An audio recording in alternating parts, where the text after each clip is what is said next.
tonight we have Kirk Hardy from the Tahoe Institute of Natural Science. Okay, thank you. For natural science. And Kirk studied at UNR and is also an adjunct professor here at Sierra Nevada College and will be talking to us about winter birds. So I'll turn it over to you. All right. Thanks. Give him a warm round here. Well, thanks everyone for coming out tonight. I'm hoping my voice makes it through, as my wife and son got sick on Sunday, and now today is my turn. But anyways, I'm one of the co-founders and co-executive directors of the Tahoe Institute for Natural Science, and we're talking about winter birds of the region tonight. But first, before we get into that, just a little bit of background on the organization I work for. We really have three main outreach areas, or three main areas that we work with.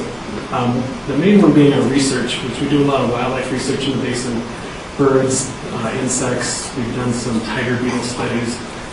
We're also doing some snowshoe hare and white-tailed jackrabbit studies right now. So we do a lot of research, and that stuff helps to inform our outreach and our education, which I'll get into those a little bit more. But we have a long-term goal of running a world-class nature interpretive center like Tahoe. And this would be to talk about the wildlife, more of that connection, the terrestrial connection, because there's a lot of great organizations already doing water stuff like UCDAVIS Turk. But for education, we have K through 5 in-school science programs that are hands-on, teaching kids about bugs, bats, and birds. We also have field trips to nature areas. We're doing field trip groups to see our bird banding research these days now. And we also do summer camps, getting kids out looking for bugs and exploring the basin. In outreach, obviously we do talks like tonight. But we also do nature walks. We have a Lake Tahoe Bird Festival and different things like that. And some of the walks we do are on the wildflowers, birds. We have snowshoe treks, like we have a snowshoe trek coming up this Saturday in Page Meadows on winter wildlife survival. We also have one for families on the 23rd up at Tahoe Meadows on calling it Snow Detectives, learning how to track animals in winter. We have also done some stargazing and meteor shower moon, things like that. And we also do citizen science, which is a way to get the general public connected to research. So collecting data for scientific studies, and most of these studies are regional or national, so contributing to a large data set like the Christmas bird count that we do every year, Swainson's thrush, bald eagle count, things like that. But let's move into the talk. So in the Tahoe Basin, there's been over 300 species of birds confirmed in the basin. Now in any given year, it's probably more like 150, maybe 200, depending on how mild or harsh the winter is. But considering that there's just over 900 species in the United States, we've seen about a third of all the bird species in North America right here in Tahoe. We have about 63 or so that are year-round residents, and those guys will stick around the basin if it's a mild winter. Like last winter, we didn't have a lot of snow, not too cold. This winter is a bit different. But so last winter, we might have things like American robins and things like that that stayed around the basin, whereas this year, with more snow, colder temperatures, they may have taken off, gone down to maybe the Carson Valley or maybe the Central Valley of California. So the question is, how can our birds survive? If we take this mountain chickadee here that we have up here in Tahoe, it weighs the equivalent of 2 quarters. So this little tiny bird that survives up here in the winter, and you know, we've had some pretty cold temperatures. Like I've heard the coldest I saw was -16. On most nights, these guys are just sitting out on the branch of a tree. Occasionally, they might huddle up with some other individuals for warmth, but they're exposed to the elements all night long. So how do they do it? Well, the main thing they do is with feathers. Feathers are nature's best and lightest insulator. It's the reason we have down jackets, down sleeping bags, down pillows. It's the best insulator that nature has created. And feathers are actually made of keratin like our fingernail, the protein. But the one difference is when feathers are growing in, they actually have blood that's flowing in to help support the growth of the feather, whereas our fingernails are always dead, so we don't have that blood flowing for them. But once the feather's fully grown, the blood supply is cut off, and so then feathers can fall out in that fashion and not bleed. But it would bleed if it was pulled out while they're growing the feather. So let's see. And also, feathers can be double the skeletal weight of a bird. In most birds, that's the case. And also, coming into winter, when birds molt, they can actually add up to 50% more feathers. So they can really add on a lot more feathers in there. And our small mountain chickadee there can have roughly 200 or 2,000 feathers on it. When we get to a bird like a Tundra Swan, they might have like 25,000 feathers. So a lot of feathers in these birds. So now we'll cover some types of feathers. Of course, imagine everybody's heard of flight feathers. And if we look out here, these feathers out here are called the primaries. This is what produces the thrust, the force to push the birds forward. And then over here, we have what's the secondaries. And that's what produces the lift to the bird. But if you look, you see that they're asymmetrical in shape. They have a smaller leading edge with a longer trailing edge, just like the wing of an airplane. So it functions the same way an airplane wing being made after bird feather. Another type of feather we have are contour feathers. And I couldn't find a good picture that represented this. So these are symmetrical. They have the same amount of feathering on both sides of the shaft. And these two feathers together are the outside of the bird. It's what we see, the colors, different things like that. It gives the bird its shape. If it has a crest, it'll help deform the crest, things like that. But the main thing that helps to protect the bird from the elements is the structure of those feathers. So if we look here, we have the shaft of the feather, and coming off of that is what are called barbs. Off of the barbs are a smaller piece called barbules, and a smaller piece off that are called hooklets. And I thought this was a good picture of the whole feather, but this was a good example of that. And the way these all work is like Velcro. So I imagine you've all heard of birds preening. So if I take this flight feather of a Canada goose, I can rough it all up. When birds take their bills and rub them across the feathers, what they're doing is zipping those feathers back together to make a nice smooth surface. And so with that, you have a smooth surface for flight, but also you've created a water-resistant surface as well.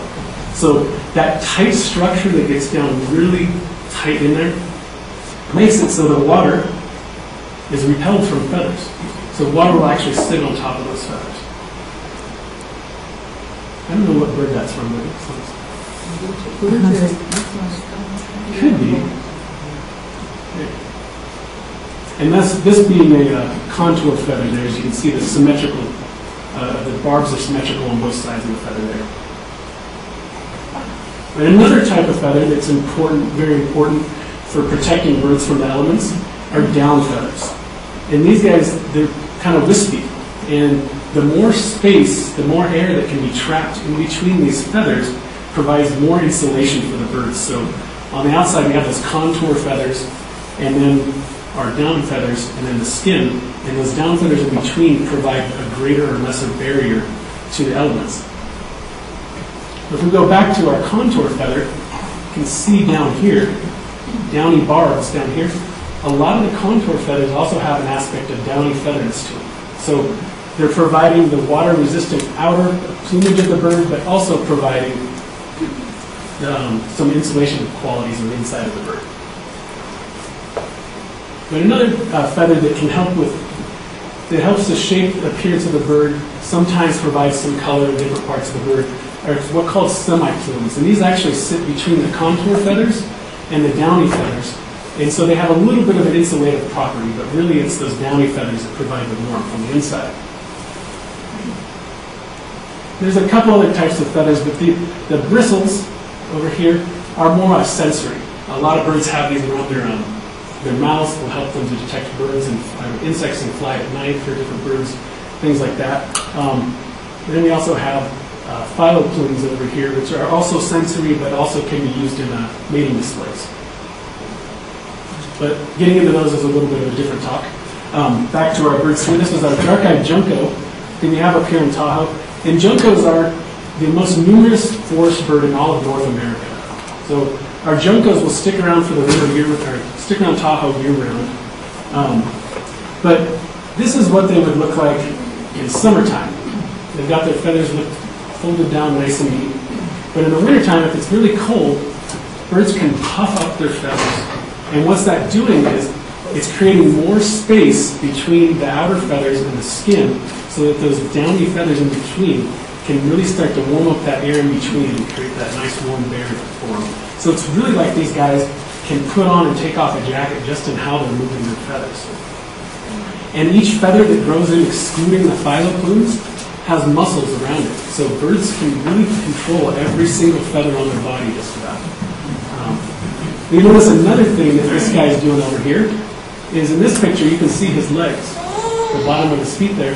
But over here he's got them covered up, so he's sinking down so that he can pull his legs up into that nice downy layer that's on the inside to help protect him from the cold.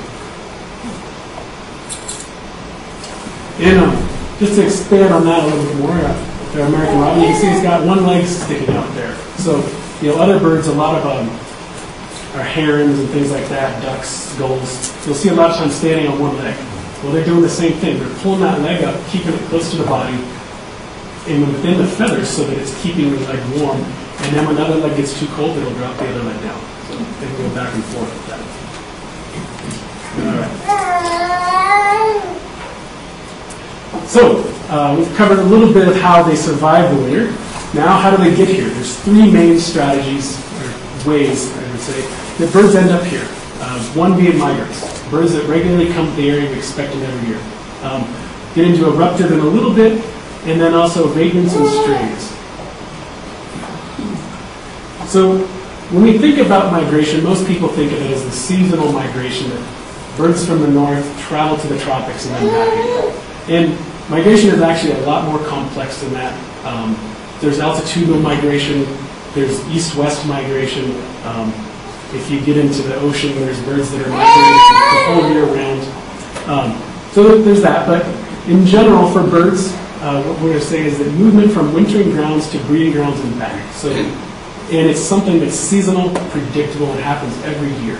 We know that generally this time of year they're going to show up, they'll stay for a period of time, and they'll take off. And with migration, it's usually along specific routes. So we know that if there's birds nesting that are wintering down in Mexico and they end up in Alaska, they may choose to migrate west of the Rockies or east of the Rockies. There's different pathways that it takes. So even during migration, birds that you don't expect to have breeding in your area, you can still go and find them in certain spots.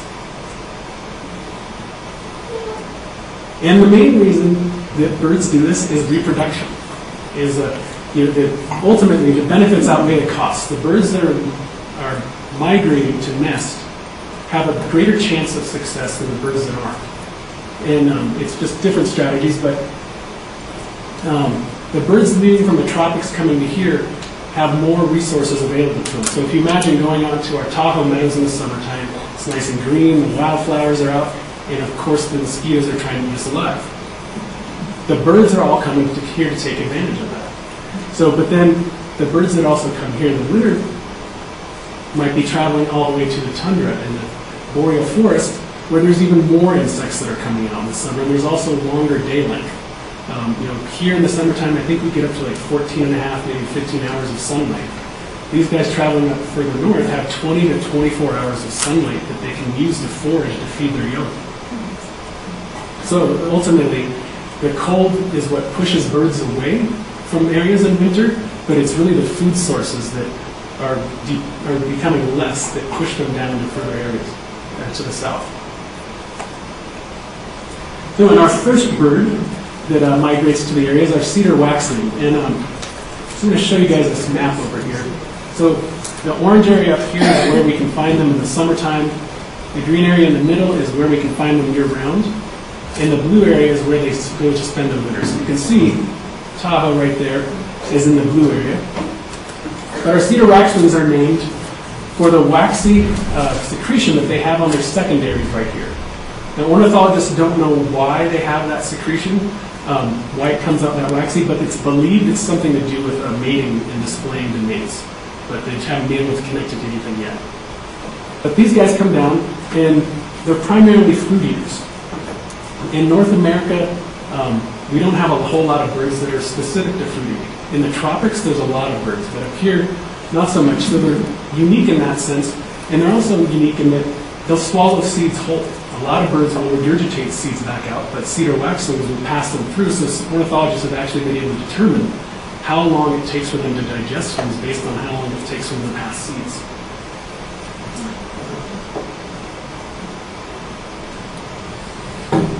And these guys, as it moves into fall, when fruit might have been out on the branches for a long time, if fruit becomes overripe and starts to ferment, these guys can actually become intoxicated on the berries.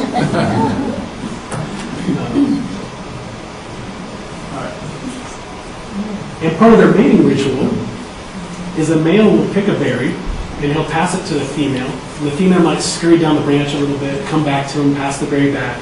And we might do that back and forth a few times, and then eventually the female will eat it. So just a really unique dance that these guys do. But these guys come from the boreal forest, so it's called the Taiga. And this map here shows this great expansive area across the world. It's actually the largest terrestrial biome in the world.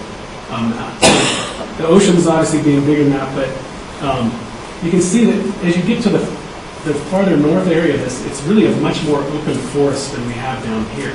So a bit different. And so if you're in the summertime, this nice open feeding area, probably a lot of good berries in there. But in the wintertime, it could look like this. The temperature range for this region is anywhere from -65 to 86 in the summer, with an average winter temperature of -4. So if you're thinking of looking for berries in -4 degree weather, probably not a good chance of it if you push further south. All right, our next group of birds, what we call Irruptive. And these guys, it's a sudden large movement where they're moving into an area where they're not expected, and it's unpredictable. We don't know when it's going to happen, but we do know that they do this behavior. This is really triggered by food shortages. If you think about berries and seeds also, a lot of times they can be abundant, it's not a problem, but occasionally there'll be a shortage. And what that'll do is it'll push those birds further south looking for more food. Which brings a closely related Bohemian Waxwing to the area. You can see here on the map, these guys are breeding in Alaska and northwestern Canada there. So they're a little bit further north than our cedar waxwings. They're also heavily eating fruit. And they winter just north of this area. But you see this dashed blue line there? That's the area where they're eruptive to. So we actually had these guys in the area 2 years ago. For about a month, they were down at Taylor Creek. There was 100 of them, a flock that hung around. It took me 3 times to get out there, and I finally found them. But there's actually been 5 recorded sightings of these guys since 1962. 2 of the sightings have just been one individual, but the 3 other sightings have been anywhere from 15 to 200 individuals. And they also have this waxy feather there, the waxy secondaries. And both the Bohemian waxwings and cedar waxwings, because their food resources are moving around so much, going from bush to bush, tree to tree, they actually don't hold territories. It's more efficient for them to look for food in a flock. So with that, they've lost their ability to sing songs. So they're one of the few examples of a songbird that does not sing. And for nesting, they'll actually nest in colonies next to rivers that have access to berry bushes and also insects. A good portion of the rest of their diet is met by insects. All right, we're moving on to the vagrants. This is usually an individual bird. It could be 2 or 3, but usually small numbers. And these are birds that are well outside their range. They're in places where we don't expect to see them. And as this picture shows here, it can cause quite a stir in the birding community. You can get lots of people out trying to track the rare birds down from Asia or Europe or wherever they might have come from. But they're closely connected to strays. Again, this is an individual bird, maybe a couple, just outside their range. They're not too far from home, but not in the right place. And I thought this cartoon summed it up a bit. Well, that's just great. We're lost. Will Mr. Macho stop and ask for directions?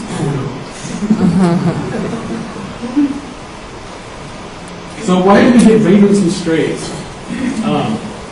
Well, some birds just are unfortunate and are born with the wrong DNA. If you think about a bird traveling 1,000 miles, 2,000 miles, and their navigational hardware is just off a degree or two, that could put them a few hundred miles to the east or west of where they're trying to land. Some birds may have just become lost. Maybe a cat or some predator has chased them off, and for whatever reason, they just weren't able to orient themselves after that. Another one is storms. If birds are migrating and they hit a storm can blow them hundreds and hundreds of miles off of the route that they were on. So you end up with a lot of birds in misplaced locations because of that. The last reason really is juveniles. A lot of vagrants happen to be juveniles. They're just young birds that haven't figured out the ropes yet, and they end up in the wrong place. So this is a vagrant that we currently have in Tahoe. They haven't been seen for the last 6 days, but the week before that, a number of people saw them. There's actually birders coming up from the Sacramento area multiple times looking for them. I've looked twice out of Tahoe City and not seen them. But these are long-tailed ducks, and they've been hanging out pretty far off in the water, so they're hard to see, but they can dive down to 200 feet under the water. So they can get pretty deep down, and they're hunting for fish. They're looking for maybe crustaceans of some sort, so probably in Tahoe they might be eating crawdads up here, something like that. But the one on the left there, with the pink bill, has been speculated this is a juvenile male, because it's a long-tailed duck, and we don't see a long tail sticking out there. And then this would be a female here with the all-black bill. And here's another plumage showing an adult male with those nice long tails.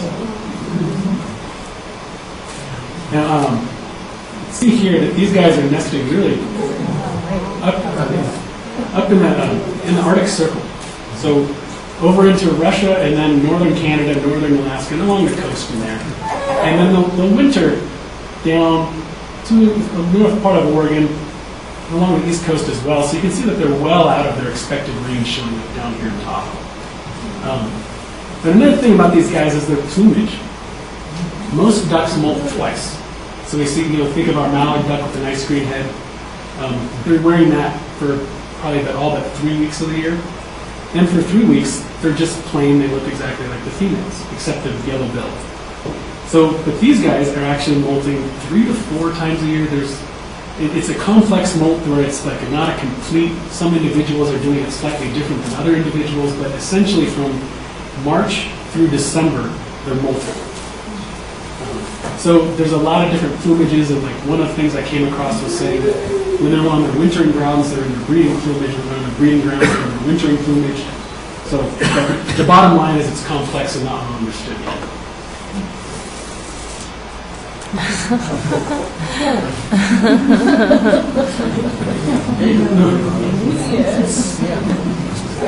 Well, a number of our birds that regularly migrate to Tahoe in the winter are ducks. So I thought it was appropriate to also talk about what are some of the strategies ducks use in order to stay warm through the winter.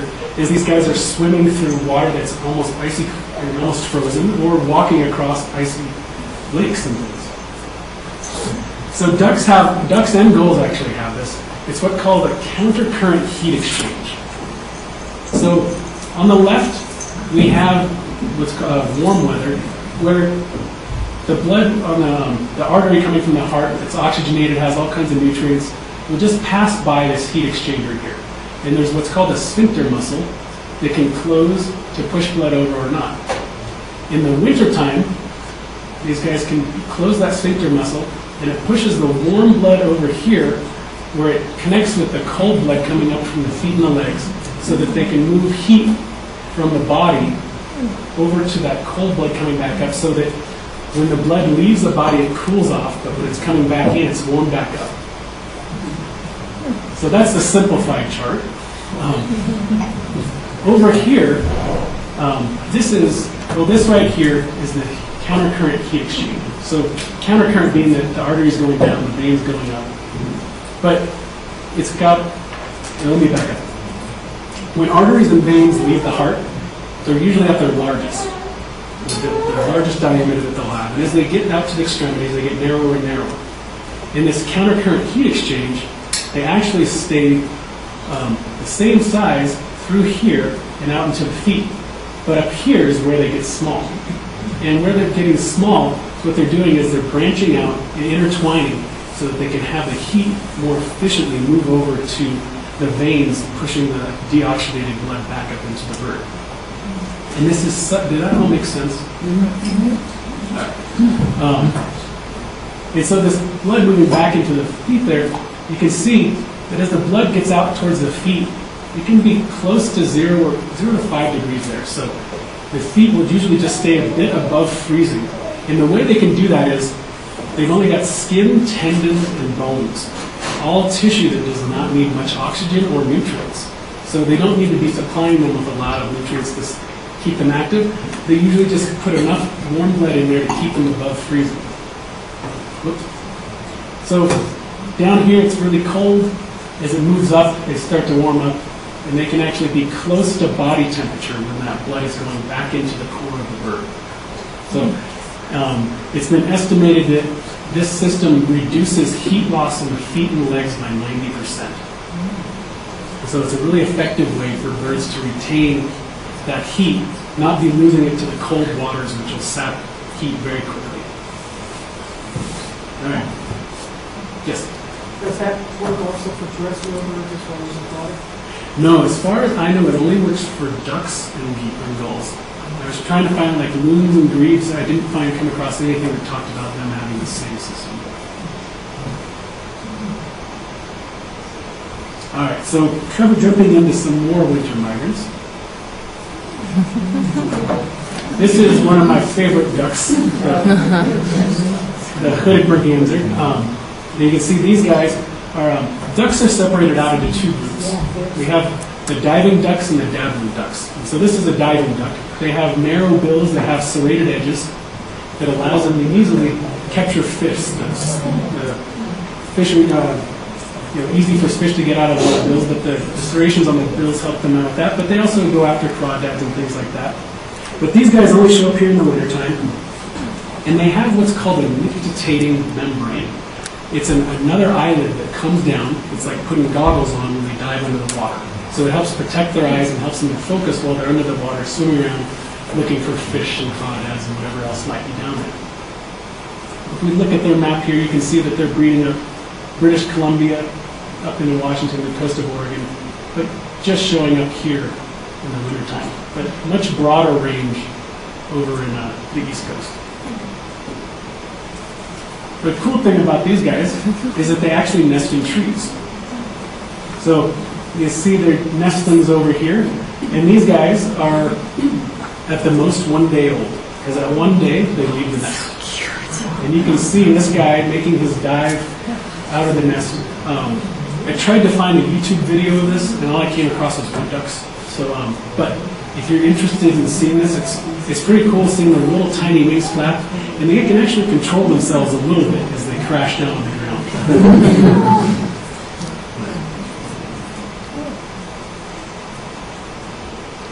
Another duck that we have up here, you can see these guys, the northern shovelers, are actually breeding all through the prairie potholes and up through a good portion of western Canada and into Alaska. And showing up this purple being where they can be in summer and winter, but we don't have them in the wintertime here. For whatever reason, they don't show up here. But our northern shoveler, and they get their name from the shape of their bill, which I'll have a better picture of this guy coming up in just a bit. Their bill is actually about 2.5 inches long. So it's a good length to their bill there. And their females can actually look pretty close to a mallard. So over here on the left being a mallard, female here, but you can see this, how much bigger the female's bill looks compared to a mallard. They both have orange in their bill, but the shoveler's got the black, or orange bill with the black spots in there. And then the mallard's got the orange outline with the black in the middle. And you can't see any color on the wing here, but she's actually got a green speculum that can show up there, so sometimes you see some green colors in there. Just like this female mallard is showing there. And they both also have orange feet. So If you don't look closely, you could confuse them, but hopefully not.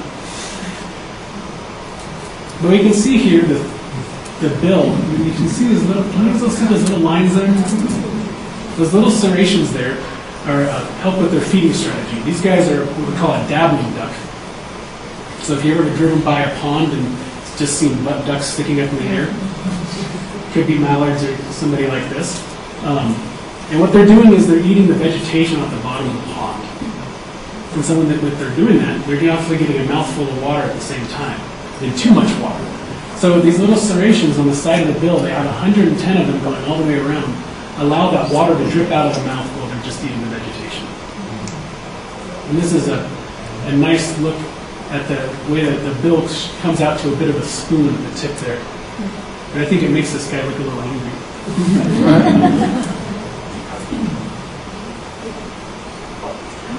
This next one is actually a subspecies.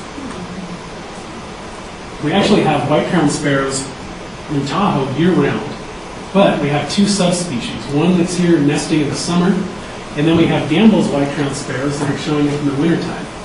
So you can see right here in British Columbia up into the Yukon, in the southern part of Alaska, is where the Gambel's white-crowned sparrows are breeding. And then they're showing up down here in wintertime. So you can see that little orange strip of purple there being year-round for white-crowned sparrows. That's really because of the two subspecies. So our subspecies that's breeding here is actually pushing further south, maybe down in the northern Mexico, Baja California, like that. There we go.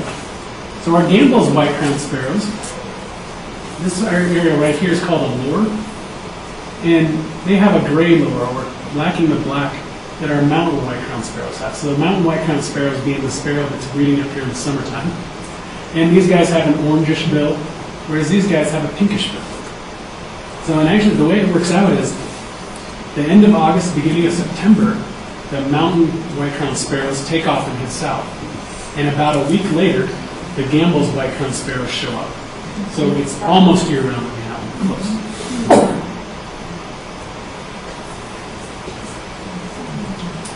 But in hawks happen to be the reason why I wanted to call this birds of the region as opposed to just Tahoe. Just because I think hawks are very cool, and wanted to talk about rough-legged hawks.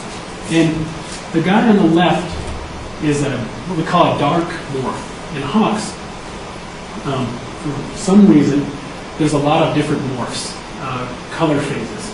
So you can have anywhere from very dark, like the guy on the left, to this being a more typical, but there's also variations within there. And it tends to be, a lot of hawk species have this pattern. So this being our typical with the white head and upper breast, the dark belly, and then getting down into more white feathers down here.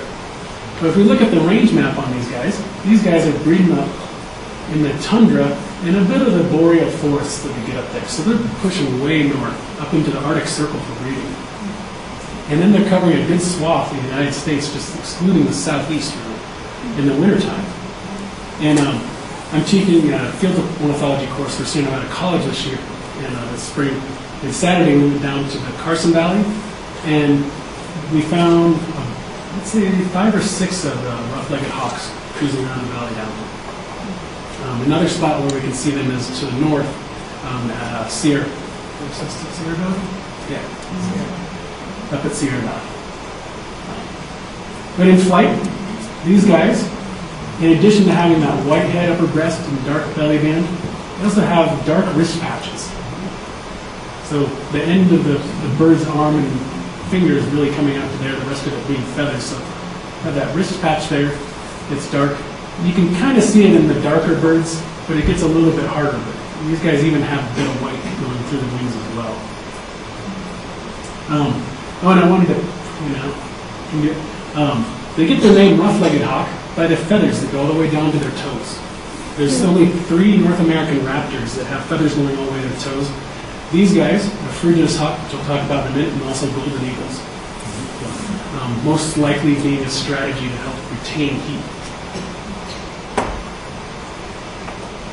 And in flight, you get to see the upper tail. You see that the base of the tail there has a nice white patch to it. So easily distinguishable from a red-tailed hawk in that sense. But these guys are breeding up in the tundra. So this map over here shows where all the tundra is in the world. So a lot of it being up in the Arctic Circle. And imagine these guys are used to wide open expanses.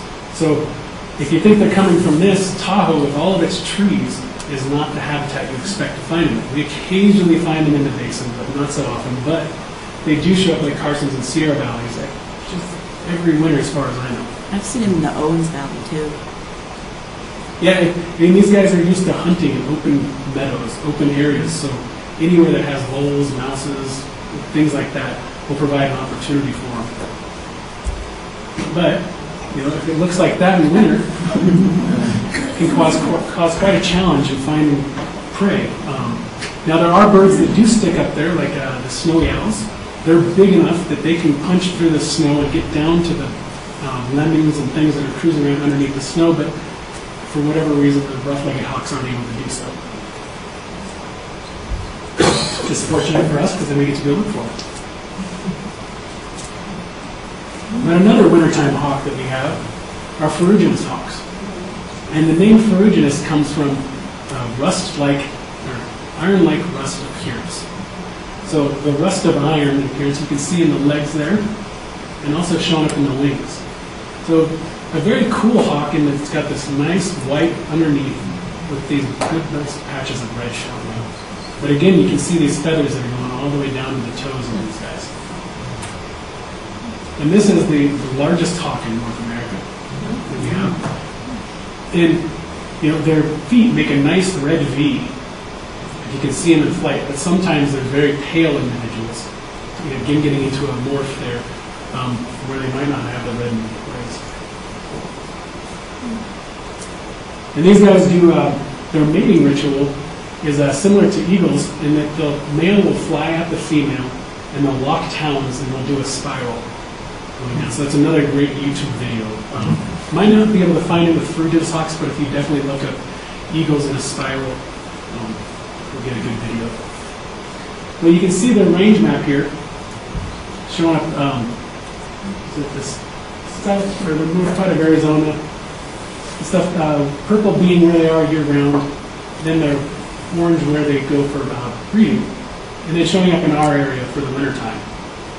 And these guys are actually nesting out in the Goshutes in the Great Basin. So picture the Goshutes over here on the left, but then over here being the Goshute Mountains. So they're making their way over to the Carson Valley, up to the Sierra Valley, and probably a lot of valleys all throughout the state through the wintertime.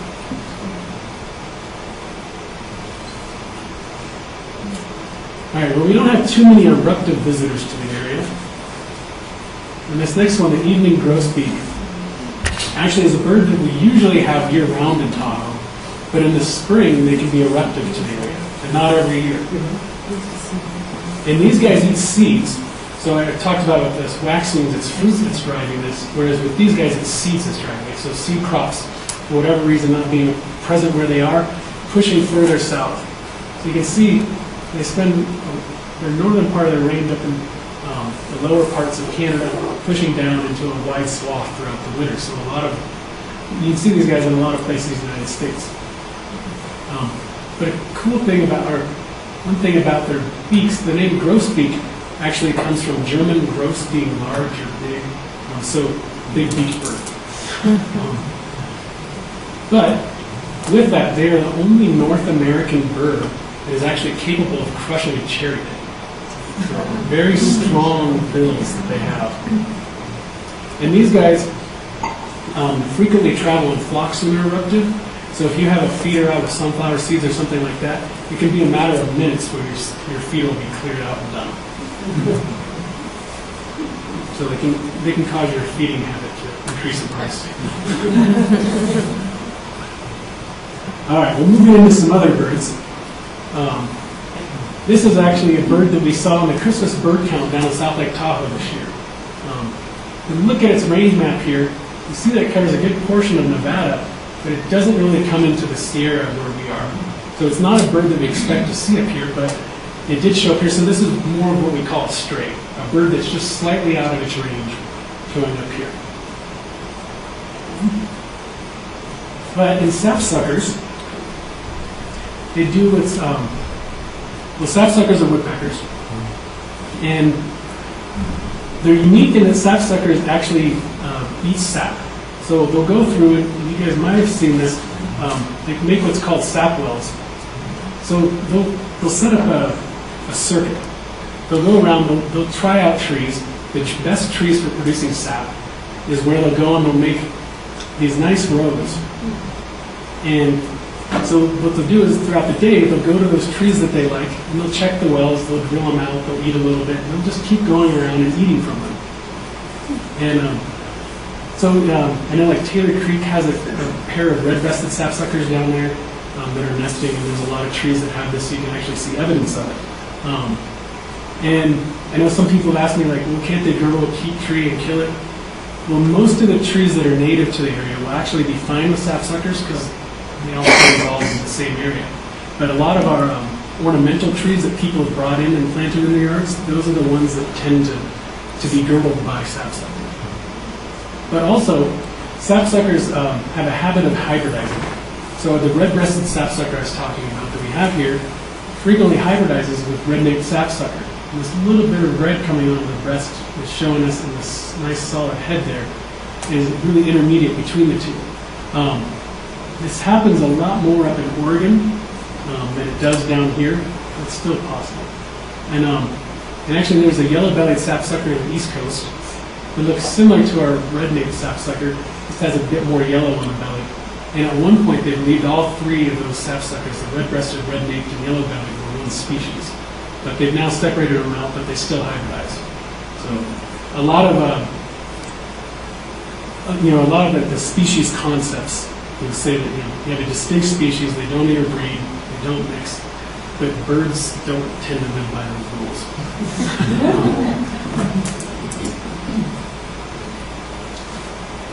So a northern shrike, and these guys, again, coming down, they're breeding in the far north into our boreal forests and even out into the tundra in some spots. Pushing down in the winter, you can see that they're actually in our area in winter. So this is one of those birds that they're expected in the valleys, in the surrounding area, Sierra Valley again, Carson Valley, and maybe the Washoe Valley. You can find them, there's not very many of them. But in Tahoe, they would be considered a stray that's very rare. They don't show up in the basin very much. But they're a type of songbird that has actually become predatory. So if you look at the bill here, it's got that hooked bill like hawks do. So it's for tearing flesh. And these guys, their Latin name, Lanius excubator, means butcher watchman. So they don't have the talons that hawks do that allow them, they can catch their prey, but they can't really tear into them. So what they do is they might find a barbed wire fence or a thorn bush, and then they'll impale their prey on it. So you can see this guy is eating a bird there. So that's the way these guys are able to get out there. But the butcher bird is also what they're frequently known as. And we also have another species of shrike here called the loggerhead shrike, which is much more common. Again, the same thing where you can find it in the valleys surrounding Tahoe, but not in the Tahoe Basin. Looks almost identical to the loggerhead shrike, but it doesn't have as much of a curved bill, and it's got more of a dark mask.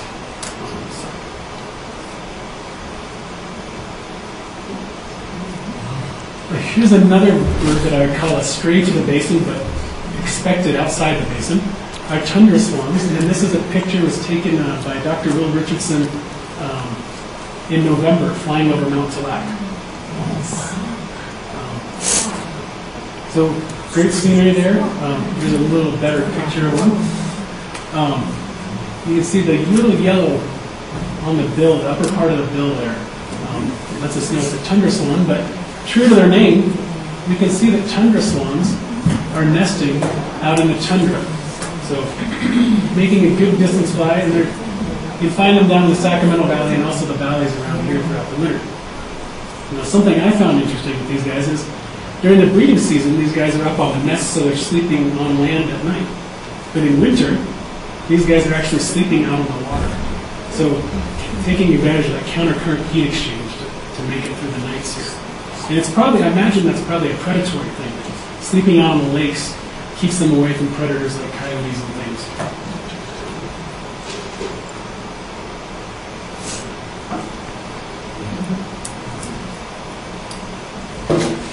Now this horned grebe looks great when it's in its breeding plumage, but a bit dull, kind of gray with white in the winter. So this is what we expect to find around here. It's rare that we would find one in that plumage around here. Their cousin, the ear grebe, is much more common in this area, so these guys are really showing up as a vagrant. Expected along the coast, not inland too much. These guys breeding western Canada and into Alaska. Again, these guys make floating nests. All the grebes make floating nests out of the lakes. Another way to avoid predators with their nests.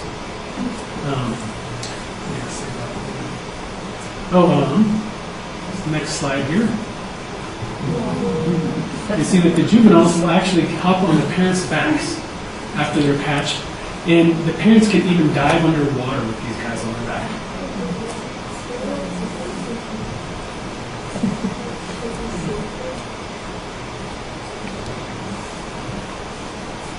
Another hawk to the area is our red-shouldered hawk. And it's a bit different than the two hawks I showed before were what we call beautios. There are soaring hawks. And these guys really fall into that category of a soaring hawk, but they act a bit more like a forest hawk. So they're not so much out in the open like the other hawks. They don't need meadows as much. They hang out in trees a lot more. Kind of an open forest is more their preferred habitat.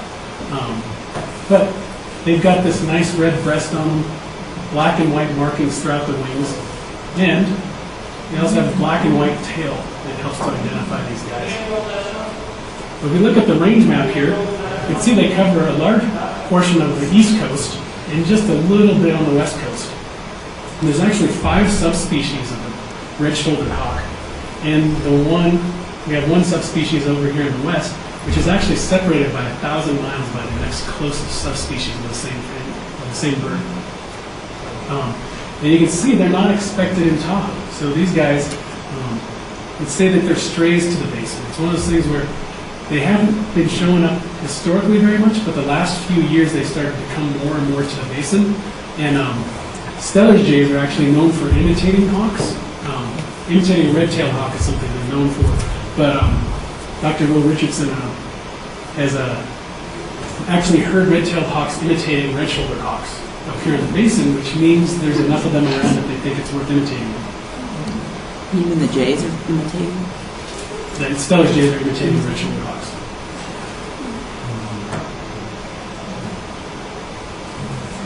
And another one that spends its winter in the Central Valley of California are Sandhill Cranes. Just cool, big, lanky birds. And these guys occasionally will show up in the basin in the winter. They occasionally show up in the valleys surrounding the area, but you can see a lot of the range maps don't even show them coming up here very often. But these are a large bird, and with large birds, most of our small songbirds take 1 year to reach sexual maturity, maybe 2. These guys actually could take up to 7 years for them to reach sexual maturity.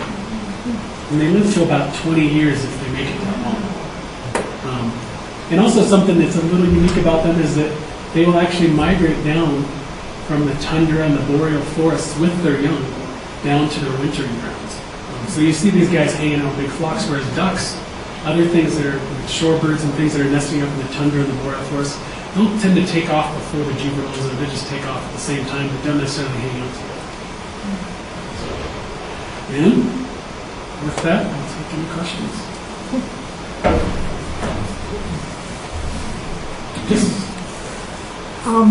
Is there a problem with the sapsuckers and the woodpeckers on cedar homes doing any real damage? There is a possibility with that. Woodpeckers will pound on the side of your house for 3 reasons. One is if you have something that resonates really loud, because woodpeckers don't sing songs, so they look for something that makes a lot of noise that can do the noise for them.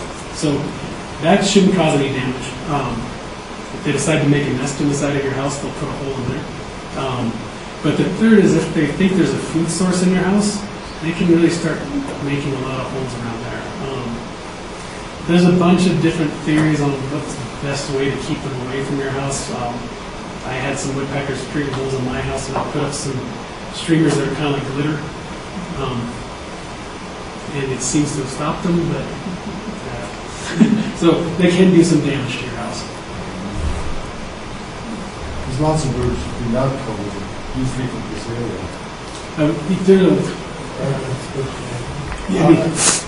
But I'm sure that wasn't an oversight simply because it's probably a lot more than we could have discussed. I have the list of 300 that I can go through. There's only so much I can cram in at one time. But yeah, there's a lot of birds that we don't like. Even summertime visitors, like we've had scissor-tailed flycatcher in the basin in July. That's a bird you only expect to find in the southeast. So, birds end up in random places.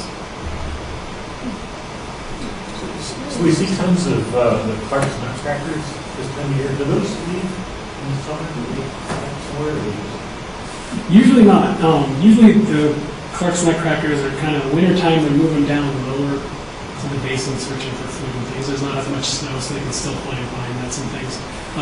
In the summertime, they're up collecting all the pine nuts up from the white bark pines, caching them, and things like that. So they're higher up in the basin. But Clark's nutcrackers are known to also be eruptive, as seed crops of pine trees can also be patchy. And some years there's a lot, and then maybe one year there's just none for some reason. So then Clark's nutcrackers can move to other parts of the Sierra or the interior west. Are the pine siskins eruptive? It seemed to me like there were tons of them around last spring, and I hadn't noticed that before. Yeah, pine siskins fall into the finch group, which also has the evening grosbeaks in it, the red crossbills in it, and those are also can be eruptive. So again, they're eating seeds, thistle, things like that. So those species all have eruptive patterns. And they can be hard to find some years, and not a problem yet. Like last, I think in August, I had a flock of like 45 pine siskins cruising around up at Mount Everest. Another question, I've seen white pelicans this winter and last winter and had never seen them before. Have there been other people seeing more sightings of those, or was I just missing them before? White pelicans, we actually had a white pelican on the Christmas bird count, which was the first time that showed up. They nest up at Pyramid Lake, and they'll actually travel, I think it's like 120, maybe 200 miles in one day searching for food. So they're actually spread out a wide area looking for food. So in the fall and early spring, it's common to see them, not in winter, but they randomly come over to the basin, but they don't come here too often. So not unexpected, but not out of the usual. Talking about pelicans, I've seen them at least 3 different times circling to get out of the basin, because I guess the air is so thin that they don't get that much lift, and they're just going round and round and round, and gradually going over, not Rose Pass, towards the valley. Yeah. Big flocks of flightlings. Yeah, and actually they'll utilize the same thing that raptors do, in the thermals coming up off the ground, catching those heat waves rising, so that they expend less energy in order to fly out of the air. We see blue herons down in Reno on our pond. Do you have them up here? Yes, but we don't have all that many wetlands, and so the South Lake Tahoe is where you tend to find great blue herons around the basin, and the wetlands are smaller than they used to be, so there's just not as much habitat for them. So shorebirds, water birds like that, just are less frequent in the basin because there's less habitat. I also have a white bird, white plumage wader. What would that possibly be? Could be a Grady Grebe. It looks similar to a heron in shape and all that. Could be a Grady Grebe or a snowy Grebe. So if you look at the color of the bill, if it's yellow bill, it could be a Grady Grebe. If it's a black bill, it could be a snowy Grebe. What do the quail do? Well, quail didn't used to be the California quail, and now they're here, and they're all over. They didn't used to be over in the Washoe Valley and Carson Valley. They're all over there now. So they use their feathers and hunker down. They're still cruising around. They can still find some food places. picking up all the things that everybody's dropped off of the perch. But there's mountain quail that are here year-round, and those guys tend to be higher up in the summertime, and just not very numerous. So. What do the water birds eat when there's snow on the ground and ice on the lake or a pond? They eat fish from a lake that's not there. They just go. Yeah, if the lakes freeze over, they take off and go elsewhere. If there's access to it, they might try to get under the water, under the ice there to go fishing, or eat the vegetation at the bottom. So, but yeah, if it's frozen over, their food source is gone, so then they'll move on to other areas. How common are foliated woodpeckers that we talk about? I would say not very common.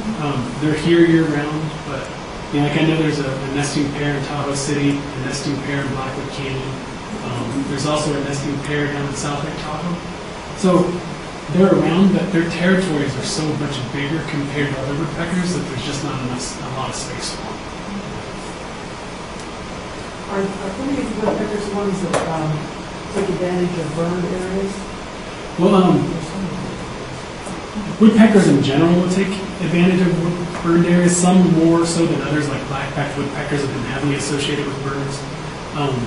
And really what it is that when trees burn, a lot of beetles are attracted to the area, so there's higher food sources in those burned areas for the woodpeckers to come and take advantage of.